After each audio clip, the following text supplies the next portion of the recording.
तर मला वाटतं हा एनडीएचा अंतर्गत प्रश्न आहे, परंतु नक्कीच नेमकं कशामुळे हे मंत्रिपद मिळालं नाही, की मंत्रिपद स्वीकारलं नाही. कारण स्वीकारण्याचं एक वेगळं कारण जरी समोर आलं असलं, तरी अनेक ठिकाणी ही चर्चा आहे, की कदाचित अंतर्गत धुसफूस ही चव्हाट्यावर येऊ नये, यासाठी हे नाकारलं अशी एक चर्चा आहे. परंतु हा त्यांचा अंतर्गत प्रश्न आहे.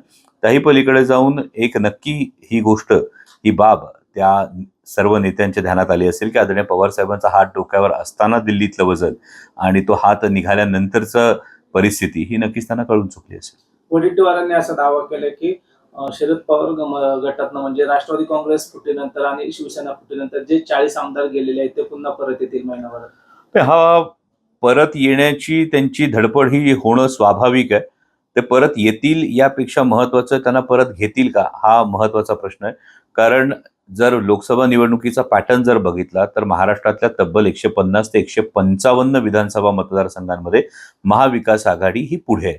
आणि अशा परिस्थितीमध्ये आता महाराष्ट्रातल्या महायुती सरकारविषयी केंद्र सरकारच्या तुलनेत कितीतरी जास्त नाराजी आहे आणि अशा परिस्थितीमध्ये आमदारांची ही पळापळ होणं हे स्वाभाविक आहे.